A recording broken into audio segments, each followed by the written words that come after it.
이슈 투데이.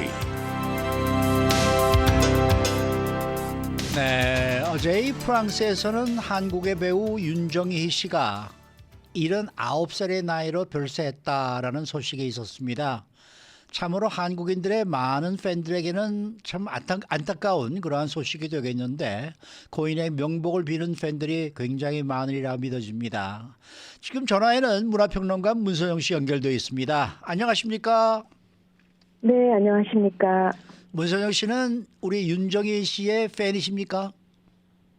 네, 먼저 고인의 명복을 빕니다. 네. 윤정희 씨가 그 한창 활동했던 당시 저는 이제 태어나고 초등학생 뭐 이랬기 때문에 직접 영화관에서 윤정희 씨를 접하지는 못했지만 이제 이후에 영화를 공부하면서 배우 윤정희 씨에 대해서 많이 알게 되었죠. 네. 윤정희 씨는 1960년대에서 80년대까지 당대 최고의 배우로서 뭐 문이라든지 남정인 배우와 함께 1960년대 트로이카 배우 시대를 열어서 그랬어요. 이른바 한국의 제1세대 영화 대표 배우로 자격을 매김했었다라고 하죠. 네네. 영화 뭐 강명화라든지 안개, 독짓는 늙은이, 화려한 외출 등 왕성한 작품 활동을 하다가 1970년대 프랑스 유학을 가기 시작해서 이제 그곳에서 피아니스트 백건우 씨를 만나서 결혼을 했고 이제 그 이후에도 작품 활동을 간간히 하다가 1994년도에는 영화 만부방이라는 영화 작품 이후로 활동을 좀 중단했는데 네.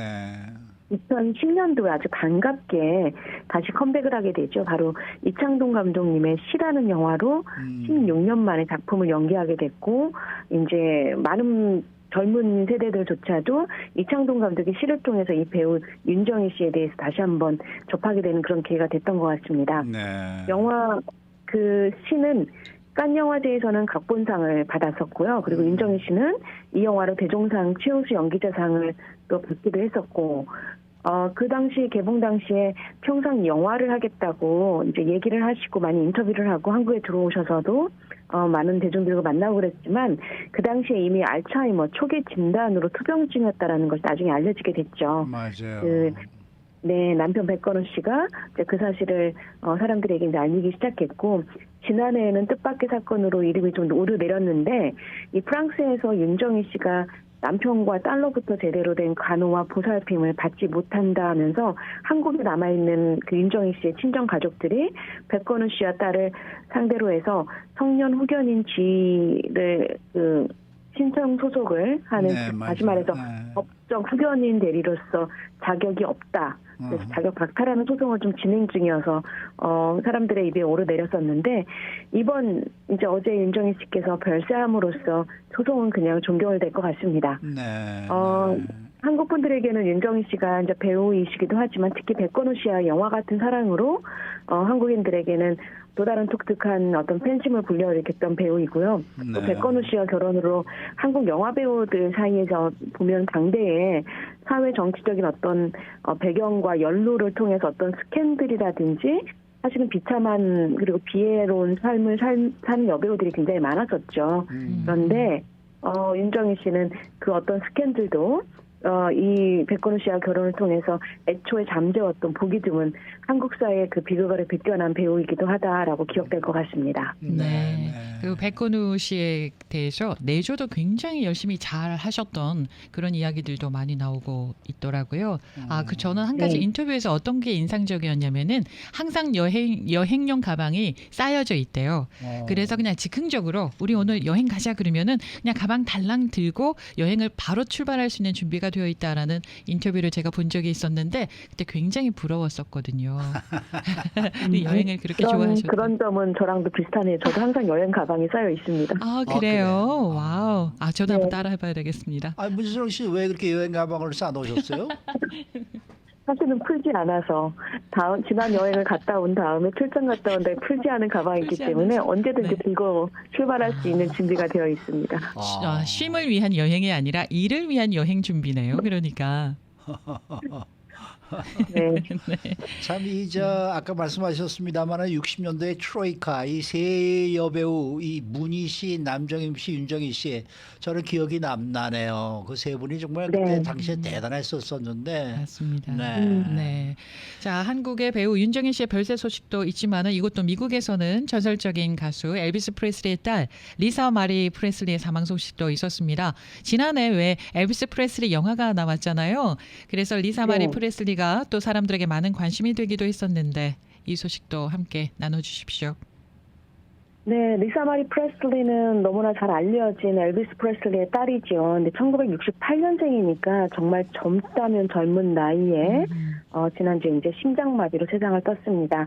미국 최고 락앤롤 가수 그 엘비스 프레슬리 외동딸로서 많은 사랑을 받았고 어렸을 적부터 그 언론의 주목과 많은 팬들의 동행했던 그런 인생을 살아왔던 마리 프레슬리인데요.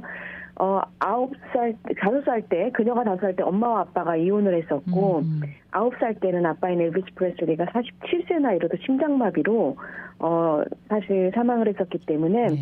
유년 시절에 그 정말 유명했던 미국의 당대 최고의 스타였던 톱스타였던 아빠와의 기억이 그렇게 많지 않은 시간을 보냈지만 평생 엘비스 프레슬리 딸이라는 이름표로 그 명예를 가지고 살게 됐었죠.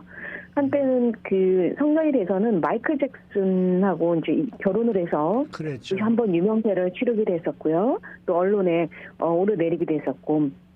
그리고 또 배우 니콜라스 케이지하고도 결혼하고 이혼을 했었고, 뭐 그 밖에도 제가 알기로는 한 4번 정도 결혼하고 이혼한 그런 경력을 가지고 있는 걸로 알고 있는데, 2020년에는 둘째 아들이 또 자살을 해서 이 극심한 고통과 슬픔을 겪기도 했었습니다. 리사 마리 프레슬리의 마지막 모습이 지난 10일에 열렸던 제80회 골든글러브 시상식에서 맞아요. 본인의 아빠의 인생을 다룬 영화 엘비스를 응원하기 위해 참석까지 했는데 이제 많은 분들이 언론을 통해서도 그리고 또 TV를 통해서도 생중계를 통해서 우리 리사 마리 프레슬리의 얼굴을 보셨을 거라고 보는데 바로 이틀 후인 12일 날 심장마비로 사망을 했다라는 정말 좀 놀라운 소식이었죠. 네. 리사 마리 프레슬리가 10년 전에는 또 가수로 뒤늦게 또 데뷔를 하기도 했었습니다.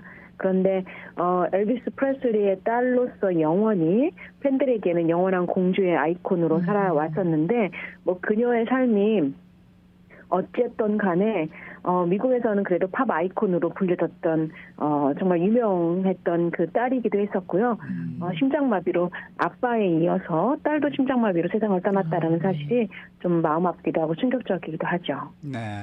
참 이러한 그 정말 유명인들의 자제로 태어난 사람들의 일생이 그렇게 평탄하지가 않은 것 같은 느낌이 들어요. 이 리사 마리 프레슬리를 봐도 말이죠. 그러게 말입니다. 네. 그런 면에서 과연 정말 아무런 그러한 부담 없이 이 부담감 없이 부자들 그다음에 셀레브리티들의 자녀로 태어나는 게 행복한 것인가? 이것도 한 번은 좀 생각을 해봐야 되지 않을까 이런 생각이 들기도 합니다, 사실. 네. 네, 그렇습니다. 네. 그러나 저러나 지난주 있었던 이 골든글로브 시상식에서 안타깝게도 이 박찬욱 감독의 헤어질 결심 이 작품이 수상을 하지를 못했어요. 네, 골든글러브에 정말 많은 사람들이 기대를 하고 있었죠. 근데 또 유난히 골든글러브가 관심을 좀 모았던 이유는 여러분 기억하시겠지만 2020년에는 봉준호 감독의 기생충이 이제 네. 감독상도 받았었고요. 그리고 또 그 다음해인 2021년 정말 저희 또 팬데믹 기간 동안에 너무나 좋은 소식들이 많았었죠. 미국계 한인 감독인 정이삭 감독, 아이삭 정 감독의 미나리가 또 외국어 영화상을 받았었고요. 네. 그리고 또 이 3년 연속입니다. 2022년에는 오징어 게임의 배우 오영수 씨가 TV 부문에 나무조연상을 받는 기염을 토하기도 해서 정말 골든글러브에 대한 그 기대치와 저희들 더 많은 친숙하게 이 행사에 대해서 관심을 좀 가지게 됐던 것 같습니다. 특히 올해에는 박찬욱 감독의 헤어질 결심이 이 영화가 오스카 아카데미 영화 시상식에서 한국 부문 대표작으로 이제 출품이 되면서 과연 작품상을 받을 것인가? 라고 비치가 주목되기도 했었는데 이제 그렇기 때문에 그 전 도입부라고 이야기하는 골든글러브의 결과가 많이 집중이 되었었죠. 특히나 뉴욕타임즈는 2022년에 뽑은 그의 10대 영화로 이 우리 그 박찬욱 감독의 헤어질 결심을 선정을 했었거든요. 네. 그런데 결과는 좀 다르게 나타났습니다. 영화 부분의 최고 작품상에는 The Fableman이라고 그 스티븐 스필버그의 작품이 작품상과 감독상을 받아갔고요. 네, 그리고 네. 코미디 뮤지컬 부분에서는 이니셜인의 벤시라고 해서 그 작품이 또 받아가게 됐고 또 최고의 TV 드라마에서는 하우스 오브 더 드래곤이 받았고 오랜만에 얼굴을 보는 좀 우리 한국 분들이 굉장히 좋아하는 배우시죠. 케빈 코스트너가 또 간만에 나무주연상을 수상을 해서 얼굴을 볼 수 있었고 여우주연상 뭐 케이트 블란쳇 뭐 이런 작품들이 상을 받았는데 이 외국어상 부문에서 우리 그 박찬욱 감독이 헤어질 결심과 경쟁을 했던 영화 아르헨티나 1985가 결국은 작품상을 거머쥐었죠. 네. 그러다 보니까 이제 안타깝게도 그 수상을 하지 못하게 됐는데 이 골든글러브 올해 그 시상식을 보니까 아시안계의 활약이 이제 그래도 남아있기는 했었습니다. 맞아요. 왜냐하면 Everything Everywhere All at Once라는 작품이 오히려 주목을 끌었는데요. 작년에 가장 큰 화제작 중에 하나이기도 했었죠. 굉장히 다양한 장르를 믹스를 시키고 그리고 또 사실은 그 젊은 친구들이 좀 볼 수 있는 그런 멀티 유니버스의 그런 개념을 가진 컨셉으로 가지고 이 작품이 만들어졌는데 우리에게 되게 잘 알려져 있는 미셸 여가 최고 여배우상을 그리고 나무주연상으로 미셸 여의 남편으로 나왔던 그리고 예전에 헐리우드의 스티븐 스필버그 감독의 구니스라는 영화에 그렇죠. 그 꼬마 역할을 했었던 지금 성인이 돼서 중년이 됐는데 키우이 콴이 나무주연상을 또 수상을 했었죠. 박찬욱 감독의 헤어질 결심이 후보에 올랐지만 안타깝게 작품상을 받지 못해서 이제 그렇게 되면 앞으로 있을 오스카 시상식의 결과는 어떻게 될 것인가 이제 관심이 또 모아지는데 이제 그 이유가 해마다 골든글러브가 오스카의 신호탄 역할을 좀 했던 것은 사실입니다. 네네. 그런데 골든글러브의 위상이 예전과 같지 않아서 많이 추락을 했고요. 올해 시청률이 최하였다라고 또 기록이 나오죠. 특히 각종 영화사 측의 어떤 로비를 너무나 공공연하게 요구하고 또 받아왔던 기자협회, 헐리우드 외신기자협회가 전문성보다는 비전문적인 영화적 비평성 그리고 셀러브리티를 쫓아가는 그런 행태들에 따라서 좀 많이 비판을 받고 있고 또 그러다 보니까 누가 얼마나 영화 홍보를 많이 하느냐 다시 말해서 골든글러브의 헐리우드 외신 기자들한테 돈을 많이 푸느냐가 수상이 결정된다는 구설수에 항상 오르면서 이제 그 한계가 비판을 받고 있기 때문에 어느 정도 개선의 여지가 좀 요구되고는 있습니다. 안타깝지만 그래도 뭐 작품 면에서는 헤어질 결심이 뭐 손색이 없는 작품이기 때문에 뭐 기대를 해보지만 여러분들 다 아시겠지만 오스카라든지 이런 모든 헐리우드 쪽에서의 일어나는 그 영화 이벤트들과 수상들은 사실은 작품성이나 예술성 뭐 이런 것보다는 캠페인성이 더 중요하기 때문에 이게 이제 비즈니스화 되기 때문에 이번에 그 캠페인을 하고 있는 헤어질 결심이 가능성이 있을까 조금은 전망이 좀 어둡다. 이렇게 안타깝지만 말씀을 드려야 될 것 같습니다. 네, 사실 2년 전인가 왜 LA 타임스가 그 골든글로브 상에 대해서 비판적인 기사를 쓰지 않았었습니까?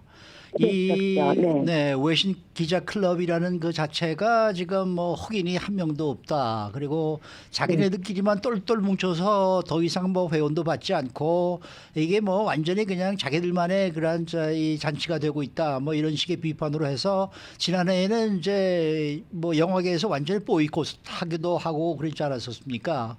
어떻게 보십니까? 올해 이렇게 보시면서 뭔가 이제는 좀 환골탈퇴했다라는 생각이 좀 드십니까? 글쎄요. 아직까지는 좀 더 많은 노력이 좀 필요할 것 같고요. 실제로 헐리우드 외신기자협회가 예전의 위상과 좀 되게 많이 다른 게 이제 방금 지적하신 대로 이게 추천제로 사실은 그 내부의 인사가 자리가 비었을 때 다른 사람을 추천해서 자리에 앉히는 그런 형식으로 멤버십이 구성이 되거든요.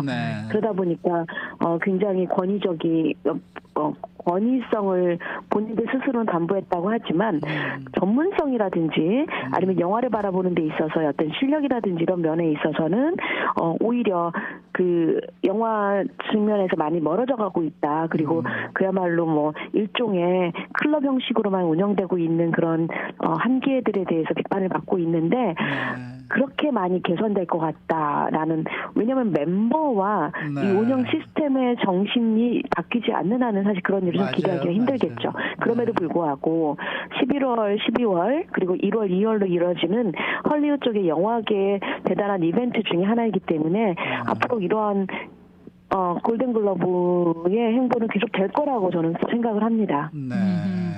한동안 왜 그 영화 기생충에 이어서 미나리, 오징어 게임, 뭐 파친코, 뭐 네. 그 여러 가지 이제 한국 작품들이 몇 년 동안 화제가 됐었잖아요. 그래서 네네. 이제 한국 작품들 많이 못 나이가 그러면서 올해 시상식에는 좀 이렇게 배제되는 그런 현상이 나타나지 않을까 싶어서 적잖이 걱정이 되는데요. 이 부분 그런 걱정 안 해도 되겠습니까? 저는 꼭 그렇게만은 보지는 않고요. 그래요? 네. 실제로 물론 이제 K컬처라든지 여러 가지 우리 한국 영화들이 좋은 시절을 좀 맞기도 했었고 네. 또 관심도 그만큼 좋아졌었고 사실은 기회가 아무 때나 또 들어지진 않죠. 또 그만큼 기회를 잡기 위해서 실력을 갖춘 게 한국 문화이기도 하고 한국 영화이기도 한데 뭐 꼭 그렇다고 저는 생각하지는 않고요. 좋은 작품 그리고 헤어질 결심이라는 작품 자체가 대중적으로 이해하기에는 굉장히 그 컬트적이고 기치적인 면이 좀 있습니다. 그러니까 아웃사이드적인 면이 있어요. 맞아요. 대중적인 영화는 아니라고 보셔도 될 거예요. 하지만 이 영화가 가지고 있는 영화사 쪽으로 어떤 문화적인 취향이라든지 고급 예술적인 취향 면에서 굉장히 독특한 위치를 차지하는 작품성이 높은 작품이고 박찬욱 감독의 일련의 작품들을 봤을 때도 또 다른 선을 긋는 약간 획기적인 작품이 나왔다. 또 다른 작품 세계가 펼쳐지는구나. 60이 되신 감독이 이런 작품을 만든 거에 대해서 굉장히 큰 의미를 영화사 쪽으로 부여할 수 있다라는 것은 뭐 인정해야 되는 건데 대중적인 면이라든지 말씀드렸다시피 반복되고 있지만 그런 문제들에서는 아무래도 제한적인 요소가 있겠죠. K 문화나 K 컬처에 대한 어떤 너무 많이 각광받은 거에 대한 반대 급부적인 영향은 저는 걱정스럽지는 않습니다. 다행입니다. 하긴 뭐 K컬처, K문화가 그렇게 매년 무슨 상을 받을 수 있는 그러한 상황이 될 수는 또 없겠죠. 그래도 뭐 저는 오늘 올해 그 골든글로브 상을 보면서 많이 뭔가 이 마이너리티들이 많이 좀 이렇게 퍼센티지를 차지하는구나라는 생각을 했고 예전과는 그런 면에서 좀 의도적으로 좀 더 신경을 많이 쓰는구나라는 그런 생각은 좀 했었습니다. 네. 네. 네. 오늘 말씀 잘 들었습니다. 네, 감사합니다. 좋은 주말 보내십시오. 네. 지금까지 문화평론가 문선영 씨와 함께했습니다.